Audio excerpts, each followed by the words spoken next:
You're listening to Stories Behind the Songs with Chris Blair.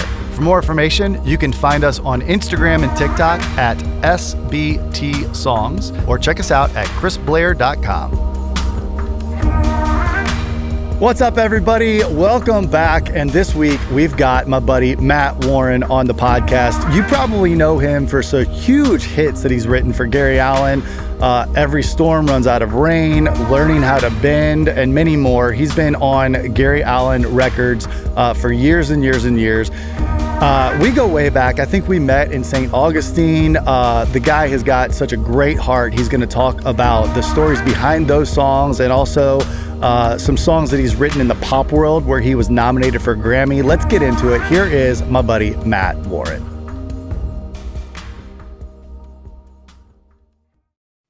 All right, what's up, everybody? We are back in Nashville at the listening room. Matt Warren in the house. How you doing, brother? Dude, I'm fantastic. Thanks for coming in today, man. It's an honor to be here. I haven't seen you since you got married. Yep. So we were talking about that a little bit off camera, and just so happy. You got so many great things happening in your life right now, man.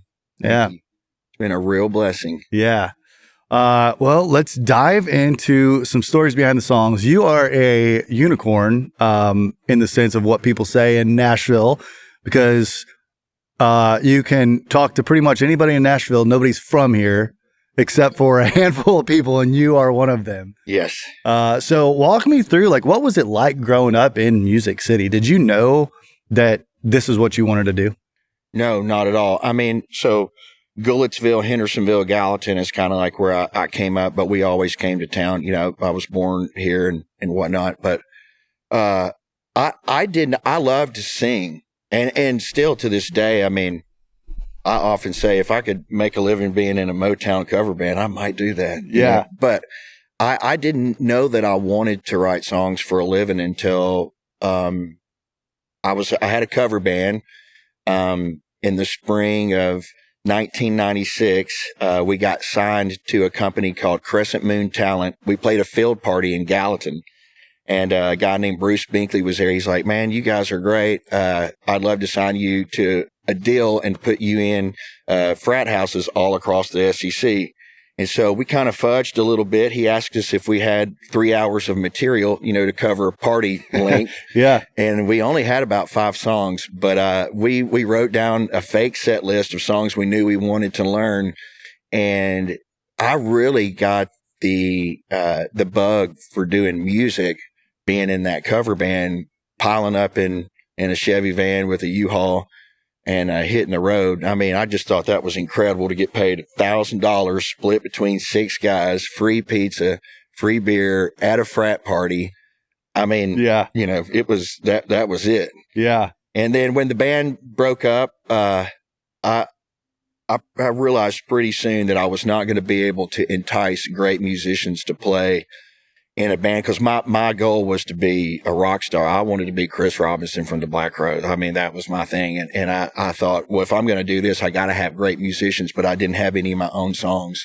So it was at that point, in around 1998 that I was like, I got to write some songs and maybe find some guys that dig them. So what did you do? Like, how did you go? Like, you know, just wake up one morning and go, okay, I'm going to learn how to write a song. So, like, how did you find your camp and figure out what it was? Yeah. So I had a really good friend from Gallatin High School that I was living with. Okay. Who played guitar.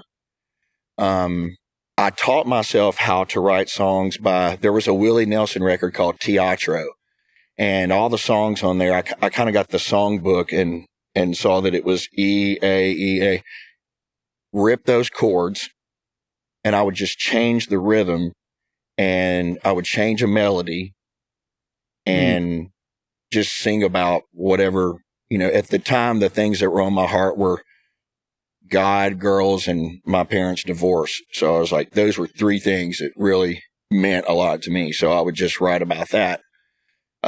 David Wakefield kind of helped me put it together. You know, he would sit and play. I'd play the rhythm and he would kind of do lead, and we got those songs super tight. Well, I was waiting tables at Chili's in Rivergate, And two guys came in that had George Strait crew shirts on, but they had like ponytails and like the hemp necklace on. Yeah. And I was like, these are my guys right here. And I was like, man, what do you guys do? Are you on tour? They're like, yeah, we're guitar techs on a George Strait tour. I was like, oh, that's cool. And I was like, what kind of music do you listen to? And they're like, oh, you know, the Meters and Grateful Dead, Allman Brothers. I was like, oh, these are my Yeah. guys. I said, so where y'all live? And they're like, oh, we live in this small town like north of here. You've probably never heard of it, Gallatin. And I was like, dude, Come on. I graduated from Gallatin High School. So after we kind of made the connection that we like the same music and we should hang, they're like, well, we jam too. Do you know anybody that, wants to play some music? And I was like, actually, I've got a buddy who plays rhythm, and I sing, I've got some songs that I've written.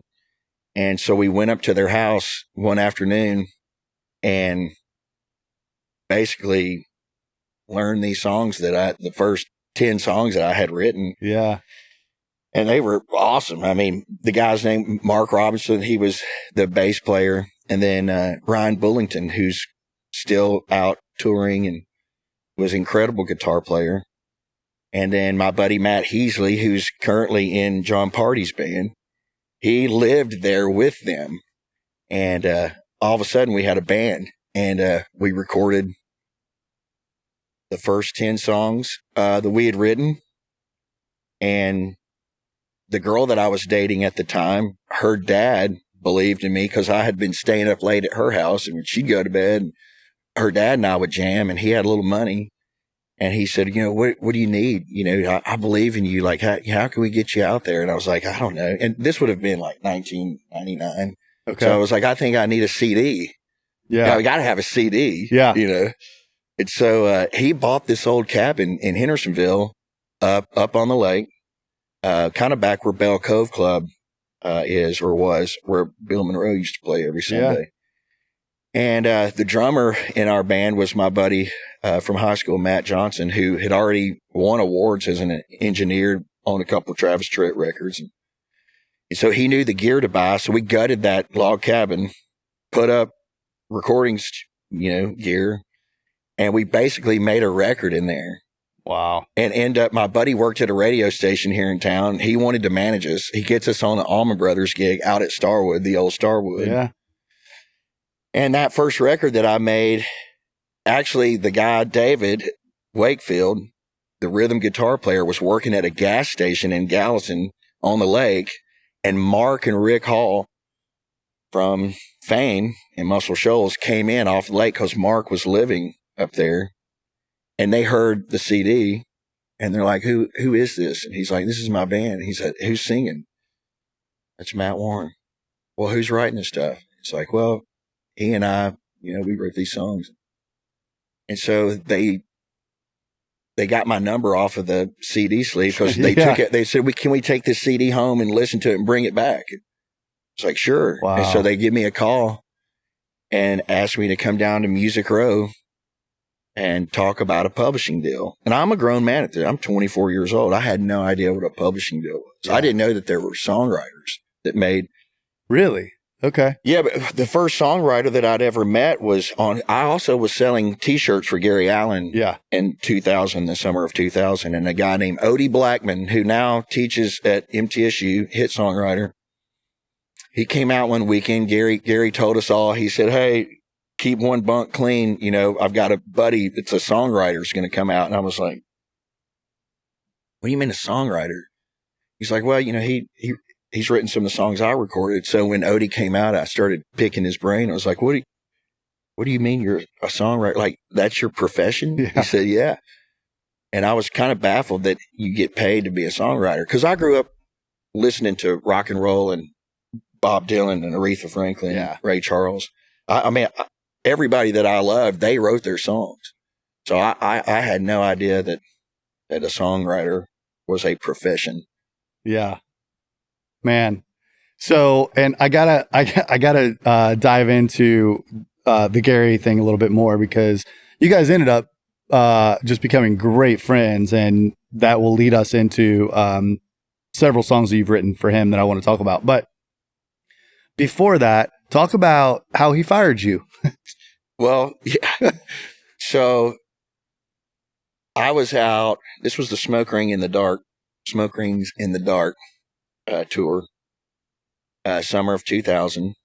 And my friends Terry and Sherry Cologne, who went to high school with my dad in Goulitsville, they came into Chili's, asked me what I was doing. I'm kind of tinkering around with the band, but not much. And they said, do you want to come out and sell T-shirts on tour? See the country. I was like, oh, that'd be cool. So I went into the office and they said, we got two artists, Rascal Flatts and Gary Allan. And I didn't listen to country music. So I said, I have no idea what a Rascal Flat is. So I'm going to go with Gary Allan. Yeah. And the first, I think I trained one weekend. They trained me one weekend, brought a guy from the office to come out, show me how to count T-shirts in and whatnot. And then that next time I came out, we were gone until the end of the summer. Well, over the course of that time, I had started writing songs. You know, this was the same Willie, me listening to those Willie records. And basically, Gary heard me writing a song in the back lounge and was like, man, you know what? When we get back from playing the Dolphins game in Miami, you're done. And he said, you know, you're not the best T-shirt guy. You know, you're having a lot of fun out here. We need somebody that really wants to be a T-shirt guy. And, you know, you're a songwriter. I've been sitting here listening to you, and we've all heard you singing. And so you need to go pursue that. Yeah. Man, and I have to give Gary a lot of credit for pushing me out there because he's right. I would have stayed on that bus. Yeah. Well, I think it's great how you guys stayed connected and became good friends. So, let's talk about that and what led you to going over, hanging out with him and writing together for the first time. So the record that I made that got me signed to my first publishing deal, the band was called Papa Joe, which was my grandfather's name. Gary had been listening to that record since we had put it out, and him and his wife and kids were fans of the music, and so I never really thought about writing country songs, and because I didn't perceive myself to be a country artist and or a country writer. But we had been friends for 6 years, and when he moved to Nashville, I helped him. I stayed at his house in California, and I helped drive back some vehicles. He had a couple vehicles, and when his wife passed away, that was the first time that I think I came over to the house to get an update on what was going on. And he basically, you know, at that time, I would come over and have dinner and we'd hang. And, and he said, man, play me something new that you've written. I played him the song. And he just, like, man, that's really good. We should write sometime. So I said, okay, I'd never really co-written, with an artist, a country artist or anything like that. And so, when I came over, he was in the process of redoing his bedroom. And, that's where the incident happened. She committed suicide and was pulling up carpet and wallpaper. And so when I came over to write, he had this spiral notebook. He said, man, I got some titles in there. And if anything jumps out at you, let me know. So because I knew that he was redoing everything, I looked down and I saw this title, Putting Memories Away. And so the writer in me thought, man, you should write that because that's not going to be hard to write. He's in the middle of doing this. And we sat down, probably wrote that song in a couple hours. Yeah. And he was in the middle of making the Tough All Over record. And I think he had one more round of songs he was cutting. And he said, man, I'm going to cut that Putting Memories Away thing. And called me to come to the studio and watched it go down. And I was in shock and awe, because even though I'd been writing songs because I was on a publishing deal at Fame and Muscle Shoals, they had kind of signed me as an artist. Yeah. So I had never gotten a chance to come into a studio with all the top players, and Mark Wright was producing. I mean, it was big time to me. And that kind of is what threw me over into, the country writing side of the world. Was when I got that first cut with Gary, and he was on the Oprah Winfrey show, and they did a segment where she had actually come out to the house, or I can't remember if they brought a crew out to the house. I don't know if she was there or not, but while he was at the show filming, that episode, they did shots where he was at Hendersonville and he was playing Putting Memories Away. So all of a sudden I get a song on Gary Allan's record. It's on Oprah Winfrey show. And then Rolling Stone magazine at the time, I don't think that they had ever reviewed a pop country record. And they reviewed this record because they heard about the tragedy, and they were like, man, this is a country record and we're giving it 4 out of 5 stars.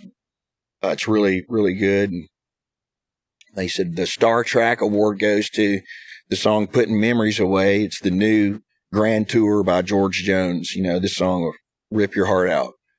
And I went from trying to keep my band together, doing my own thing, to all of a sudden I get all this street cred. Because at the time, it would have been 2006 maybe. Like, I think, everybody in town wanted to be on Gary Allan records. He was like the cool outside the box. He wasn't the household name, but he was like the cool cut to have if you could get on a Gary record. Yeah. I guess looking back now, I just didn't know the weight that held, how much it would help my career. Yeah. Take me into the room, and let's dive into Every Storm a little bit. Okay. That's another great song that you wrote with him, and I want to be a fly on the wall when you guys wrote that song. And then continue on this story with Gary. But, just how did that idea come about? How long after all of this was that song? So I think my first cut was around 2006 or 7. I may be way off. I don't think that I am though. And then it was in 2011. So from that record, Tough All Over, until the one he just put out a few years ago, I've had songs on. Yeah. So the very next record, I think it was 2 or 3 records after Tough All Over, Gary was getting ready to go in. And at that time he was like, man, I got to have a big song, man. And he was very good about allowing me to bring co-writers in that I thought would get his thing. And, and at the time he had never really written with female, he was like this tough, California guy, rock and roll, country, whatever. Yeah. And I had been hanging out at these really cool parties over at Gordy Sampson's studio. And about that time I had befriended Tom Bukovac. And I thought I was king of the hill because I'm riding around in Bookie's drop top. This is way before the Uncle Larry stuff, Yeah. Everybody knows him now. I just thought he was the coolest guy. I still do. I love me some Tom Bukovac. But, and Tom was like, man, you come hang out with me. I'll take you to some parties. Because I think I was talking about how hard it is to get in certain rooms. And he's like, dude. And Tom also, I had a little band. I'd played shows at 3rd and Lindsley. And Tom would, was my lead guitar player. I had this all-star band. I met all these, what I considered to be rock gods, Yeah. And Tom introduced me to Gordy, to Hillary Lindsey, Jed Hughes, Sarah Buxton, all these major player, or what I perceived to be major talents. And they were the coolest parties, man. And it was a lot of fun. And so that's where I met Hillary. And I loved her personality. She was funny. She was just like the coolest hang in the room, and she was crazy talented, and she had a track record.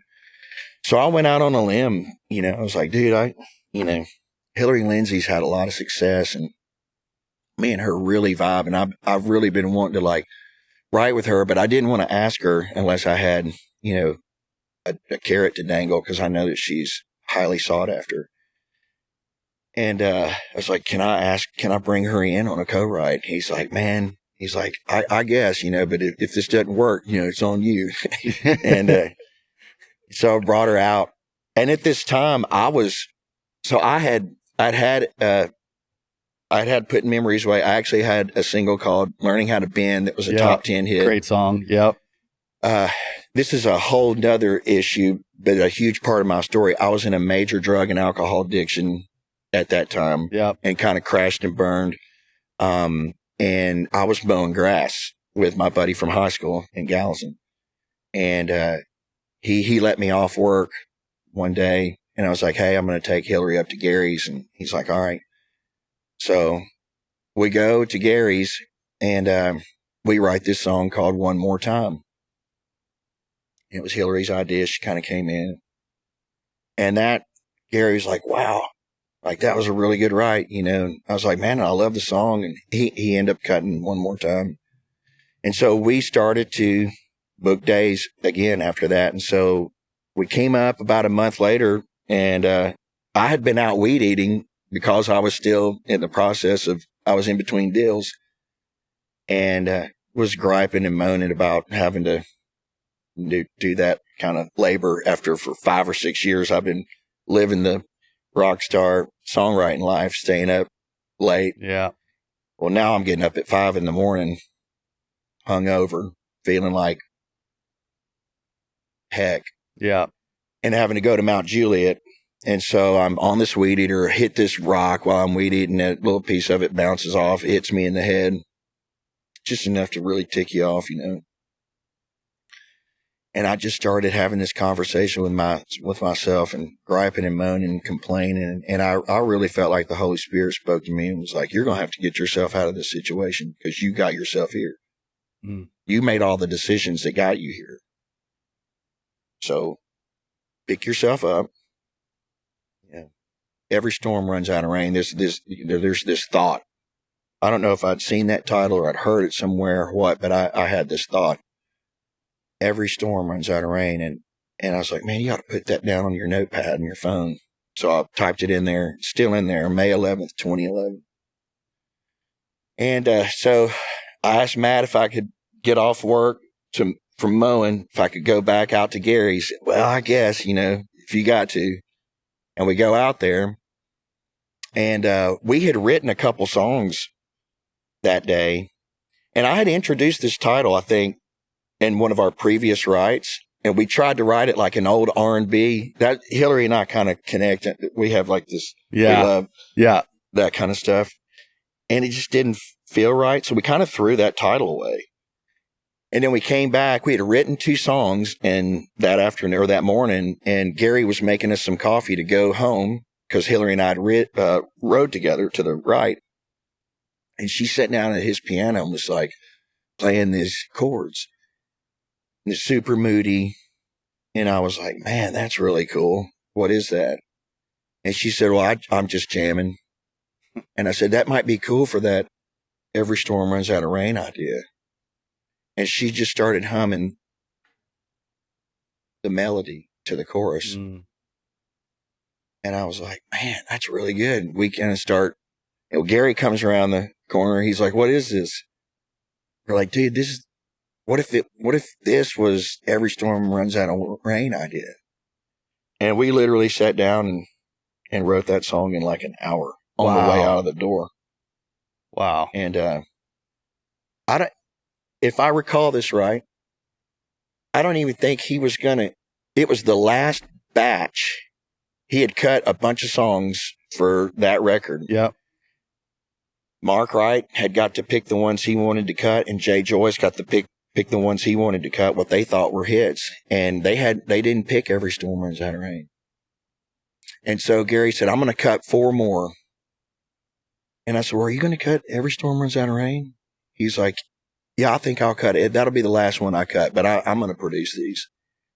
And so it was the last song that he cut. Gary got to produce on it. And I had taken off work. So Gary calls me after he recorded it, and he picked me up, took me to dinner. When I got in the car, he played me, and I was like, bro, you know, if you go back and listen to that track, the lead lick that David Steele came up with, I mean, you're sucked in instantly. Yeah. And I was like, man, this is big. He's like, yeah, it is. He's like, now, I'm going to tell you, I know you're mowing grass, and I know you want to walk this in and try to go get a publishing deal with it. But if you'll just keep your nose down, keep mowing, if this is released as a single, you'll own the publishing to it. And I did not follow that advice at first. This is a total God thing. I walked that song and 2 others that I had in to probably 15 publishing companies. Really? I had a lawyer at the time that told me, I said, hey, I got these 3 Gary Allan songs on this new record. I think I'm going to have, potential single. And he said, Gary Allan's done. You can't get it. I can't get you a publishing deal. Wow. I got my own meetings to like 15 different publishing companies because I had a name. I didn't have to have a lawyer to go in. Yeah. Set up some meetings. I had one company offer me a terrible deal, and they all said Gary Allan was done. So that was God looking out for me, because that was going to allow me to own the publishing. Well, I took off. Don't you have a letter framed by some legend? Yeah. So that letter was back when I made my first record that Fame signed me for. They sent it to Clive Davis in New York because Clive and Rick were old friends. And he's like, I listen to the record. I hear their talent, old school influences, Tom Petty, they're really talented. But I know you're looking for candid feedback, and we just don't hear a hit that's going to make them superstars. I have that letter of rejection framed. It's so amazing, man. But anyway, so Gary was playing CMA Fest back when it was on the riverfront. Yep. And he said, come down, hang out for the day. So I came down, and I don't know that he knows this, but I was on the bus. I got up on the bus after the show, and I was trying to go to the back lounge. And when I opened that first door, all the label people were in there talking to Gary. And as the door was opening, none of them were facing my way. I just heard them go, dude, Every Storm Runs Out of Rain is incredible. It's a no-brainer. That's your lead single. And then I hit that button and it closed. And I lived with that secret for about a month. I didn't want him to know that I'd overheard that. Yeah. And I was just like, whoa, this is going to be. And he was right. I was itching to sell that publishing, but I held on to it. I still own it to this day. Yeah. I'm not going to give out any numbers, but I'm still getting a chunk of money. Yeah. Every year from just owning my publishing. Yeah. But yeah, that was a real blessing. It changed my life. Because a rock hit you in the head. I got buddies that would send me Facebook messages on my wall, like I'd wake up in the morning and they're like, oh, hey, what's up, dude? I was thinking about mowing my grass and making $1 million. Yeah, exactly. This episode is brought to you by Brit Skin Beauty. Located in the beautiful Indulgence Medi Spa in Mount Juliet, Tennessee, Brittany is the go-to esthetician for facials, dermaplaning, microdermabrasion, waxing, lashes, and any skincare products and consultations. So many people in the music industry use her frequently, and her work speaks for itself. To schedule your next consultation or make an appointment, visit britskinbeauty.com or send an email to britskinbeauty@gmail.com.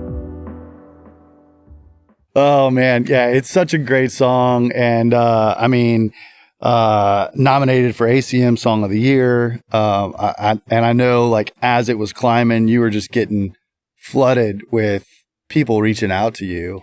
Yeah, we all love music, we all know the power of it as creators. Yeah. You know, that's probably why we got into it, but it was overwhelming.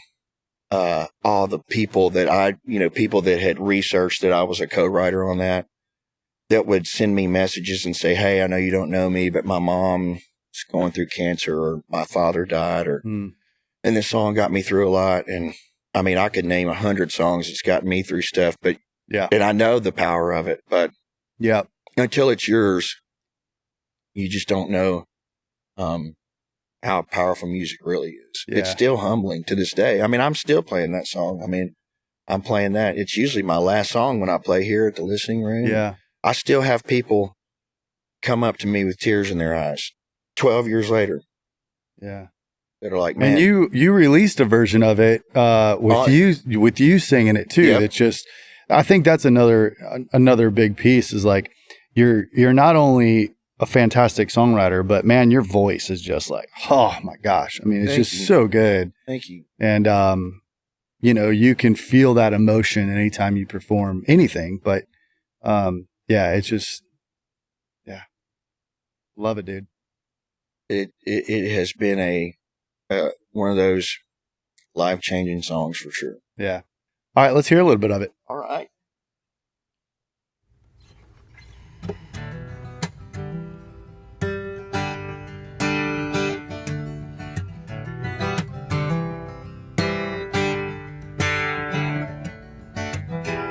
So you're standing in the middle of the thunder and lightning.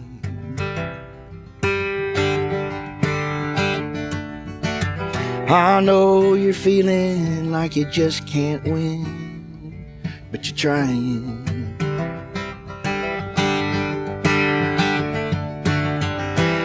It's hard to keep on keeping on when you're being pushed around.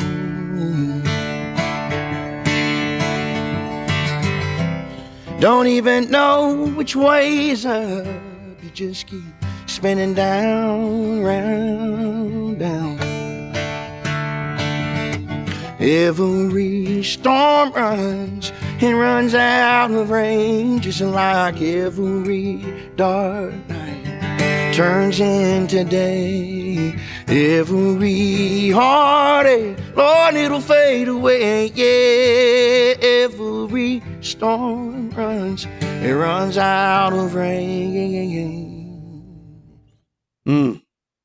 Let's go, man. Keep that guitar close, because I want to. I want to hear a little bit of. You started to talk about this before, but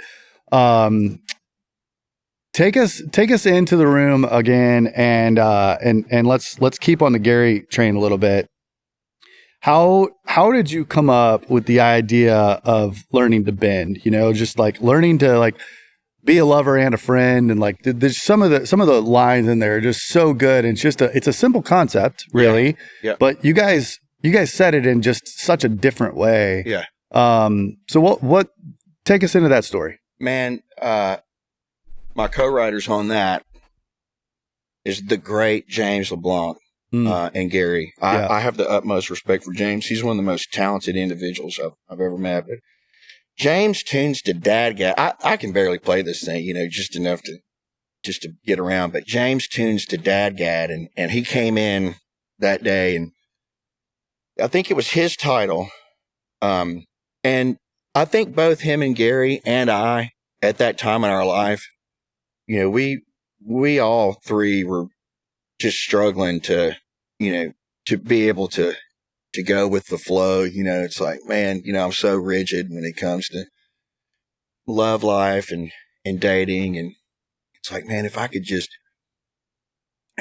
learn to go with the flow. And I think maybe that James had said, yeah, man, I actually got this title called Learning How to Bend. And, it just, Gary was like, oh, I like that a lot, man. And so James starts playing this really cool Dadgat thing.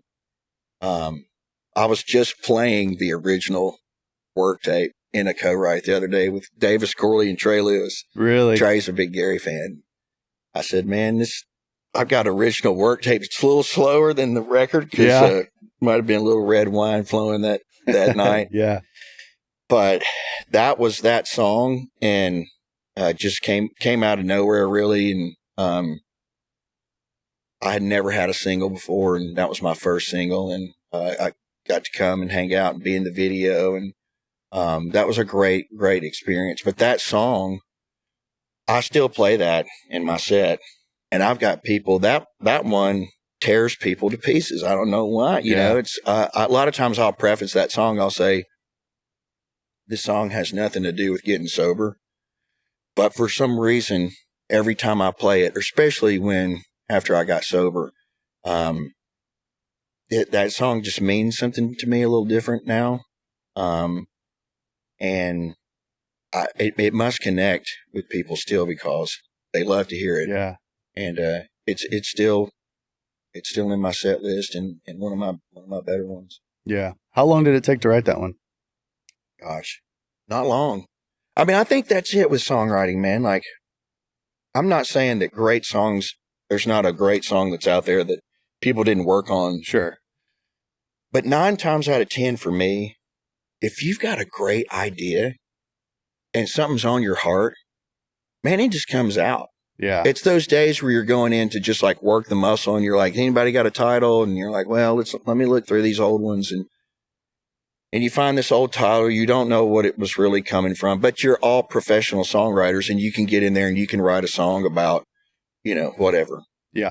But it's the ones that when you come in and you got something on your heart.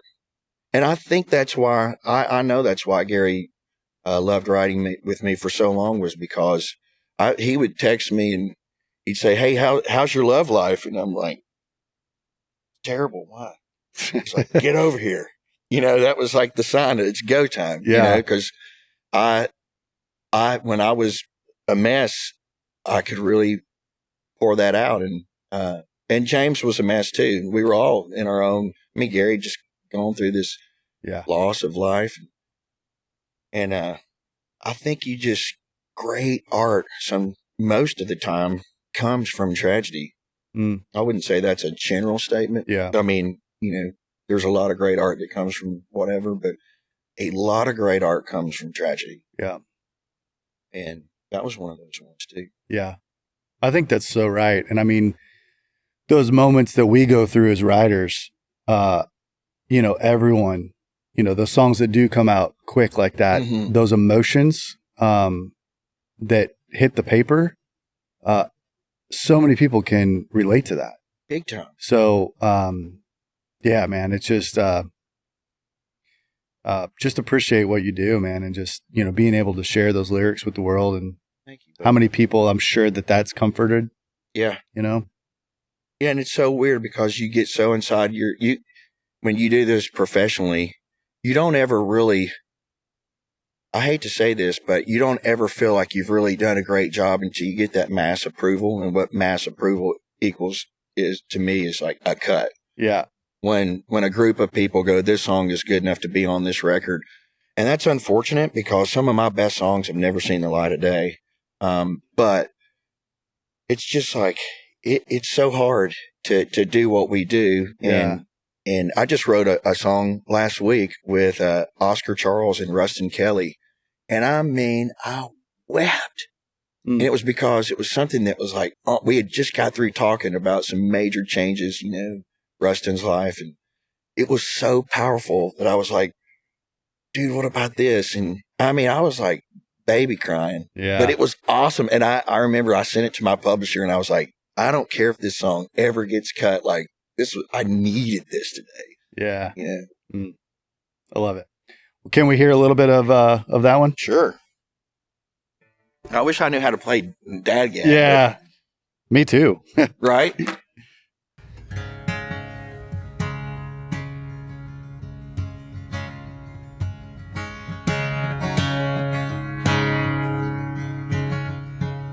I'm still learning how to pray. I'm trying hard not to stray. I'm trying to see things your way. I'm still learning how to pray. I'm still learning how to trust. It's so hard for me to open up. I'd do anything for us. I'm still learning how to trust. Still learning how to be. Lord, I want to let you in. In a world full of tears, we're gonna conquer all our fears. Still learning how to fly. Lord, I want to take you high. I'll be here till the end. I'll be your lover and your friend. I'm still learning how to be. Matt Warren, come on.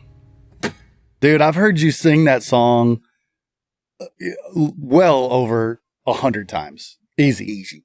And it still just gets me every time, man. Thank you. Oh, so good, dude. As writers, you just never know when you're going to get one like that, or what's going to touch people. And right. The older I get, the longer I'm in this business, the more grateful that I am for songs like that. You never know. Some people could hear that and go, huh, I don't really get it. But yeah. Yeah. Man, I know we're running out of time, and there's so much more I want to dive into. I got to touch on this a little bit. You mentioned earlier with Hillary that you've got like this love for R&B, and like, you talked about growing up like not even knowing what a Rascal Flat was. That was a great line. You've gotten to do a lot of stuff in other genres, and your work with Robert Randolph got you nominated for a Grammy. Yeah, man. I want to talk about that a little bit, and like that, that song, "Love Do What It Do" with Darius, it just was so good, and just such a cool vibe that R&B funky groove to it. What was that like? So, I had known about Robert Randolph and the Family Band because I'm a big Widespread Panic fan, and I had seen them open up for Panic and saw Robert at Bonnaroo. And, but it was just like, you never seen a black dude playing a lap steel, like jamming on it. Yeah. It was like a thing, man. I was like, oh, this dude is cool. And so I have to give credit to my friend Patrick Davis. Patrick and I were running around at the time, and he called me one day. So Patrick and I and Chris Galbuta were supposed to write. And Patrick's like, man, you care if I bring in somebody today to this co-write? And I'm thinking like, man, I don't know what we need for. I'm like, sure, who is it? He's like, do you know who Robert Randolph is? And I was like, as in the Family Band? He's like, yeah. And I was like, yes, like I'd bring him. And so it was crazy, man, because I go over to Chris's house. It's in East Nashville, and like, I'm not the best guitar player. I'm certainly not the best guitar player in the room when Robert Randolph is there. And Chris Galbuta is a monster guitar player. And so I'm literally like kind of strumming around on my chord, like, and I just started like humming this thing. And Robert's like, yeah, man, let's go on that. And my first instinct was like, no. Like, no. I'm just like warming up. I'm trying to get loose and get comfortable. Like we don't need it. And Robert started digging on it, and man, that was a really quick write, and it was easy lyric. And I have to give Chris a lot of credit for like, he kept telling me to, he's like, keep going, man. What you're saying is great. Robert loved it. So anyway, we demo the song. Robert tells us he's going to make a record. He's cutting it. He's going to put Darius Rucker singing on it. It's going to be like a feature or whatever. And Robert even asked me to come out and sing on tour, sing the song with him on tour for like 8 or 9 dates out west. I got to, as a rock and roll guy, I got to go play the Fillmore West. Thank you, Darius, for not being able to go, right? Right. Yeah. Exactly. The Roxy in LA. And how cool, dude. Dude, it was like so cool to be on the tour bus as an artist. I was like singing. I was the t-shirt guy this time. Yeah. And so that was one of the highlights of my life. And then, of course, we get the call that Robert's like, hey, man, my record's up for blues record of the year for Grammy. You know, the lead single is, you know, Love Do What It Did. It's like, man. So, Yeah. So a lot of credit and thank yous to Patrick Davis for making that call. Yeah. Love it, man. I want to talk a little bit. You know, you and I have both had those times in our past where we don't remember that day before. Yep. And I just, you know, like, I've gotten to sit down with a few different people over the last couple of years on this podcast, you know, that have had those life changing with, you know, like getting hit in the head with a rock and, you know, just waking up going, God, you've got something better for me. And I just think it's important for what we do in this industry. And a lot of people that listen to this podcast are writers, aspiring writers, you know, new to town, whatever. And in what we do, a big part of the job is going out to the bars and networking. And with that comes all the things that come with that. So if you can just talk a little bit about, you know, what it was for you to get to that point where you're like, you know what, Matt, it's time to run out of the rain, you know, and become sober, and how that has changed your life and your faith and all of those things since you did that 6 years ago, was it? Yeah. I'll be sober 6 years on February 20th, so it's coming up. What sent me to Adderall is what sent me to rehab ultimately, because I had convinced myself that I was going into writing appointments and I was lollygagging or I couldn't think or, you know, so I was like, oh, you know, maybe I need some Adderall. And I had taken it before at some gigs where I was pretty wasted and somebody gave me some and was like, hey, this will sober you up. Well, that spun out of complete control and I ended up, you know, blowing thousands of dollars on this one little pill and staying up. And I had a crazy so many unhealthy habits that came along with it. But anyway, you know, I was calling out of writing appointments. You know, I had a writing appointment with Chris Stapleton that I called out of, and had one with Ronnie Dunn that I called out of, just because I was so high, you know, and I didn't want to leave the comfort of my little, you know, apartment where I'd isolated myself. And I actually had a little run-in with the law that kind of woke me up. And when they left, I was like, who are you? Like, how do you call yourself a believer? How do you call yourself so many of these things? And you're living to completely please your flesh. And I called Sheila Biddy over at, actually my publisher, I called her and I said, I need some help. And she's like, here, call Sheila Biddy at Music Health Alliance. So when I called her, she said, I said, I need some counseling, but I don't have any money. And she said, well, what's really wrong with you? And I said, well, I'll tell you what's really wrong with me is I'm a believer and I'm spiritually parched. I have zero relationship with my higher power. And something told her, she's like, well, are you on drugs? And I said, yep. And she said, do you need rehab? And I said, well, I mean, I'm sure I could benefit from it, but I don't have any money. She said, would you be willing to go to Cumberland Heights and check in if I could get you some money? I was like, sure. But she called me back in 5 minutes and she said, I just got you approved for $30,000 to stay for 30 days, free of charge. Would you go? And I wanted to change. The key to all this is you have to want to be ready to change. I know there's going to be somebody that's listening to this podcast that is right here. If you want to change, you can. And so when I went to rehab, I got sober. I was all about it. I had a spiritual awakening. I'd been a believer my whole life, but I never really knew that Jesus actually loved me. And without going off on that tangent, I just started to have an actual relationship with my higher power. And it was not easy at first. I took about 2 or 3 years off from like what we call row riding.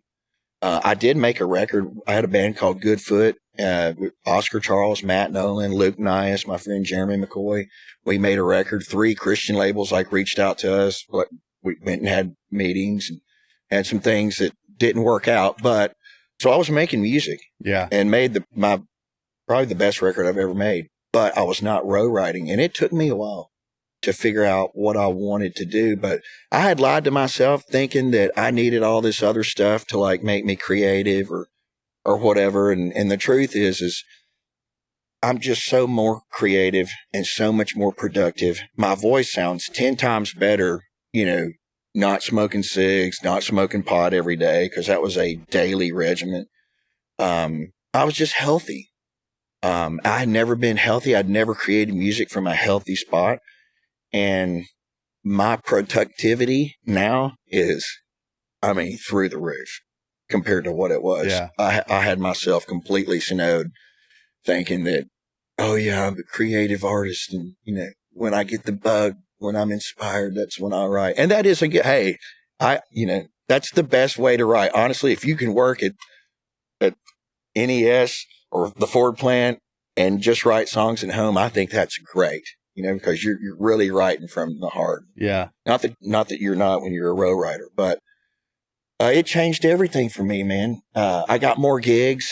The first person I called was Arliss, our brother, Arliss Albritton. And Arliss knew I was in a mess and loved me through it and believed in my abilities and kept me on festivals. And it was that year in 2019 when the festival started to there were more and more festivals, and I got out and played my first show sober and had a blast and was just sharing my testimony, on stage like a freshly sober person will. But it was I had a great time, and that's when you and I really, we connected through the years before because I was playing your venue, but we got some hang time, and it was either, for sure, St. Augustine, but maybe Charleston. I think were you up the Charleston thing? But it's just, my quality of life is completely different. And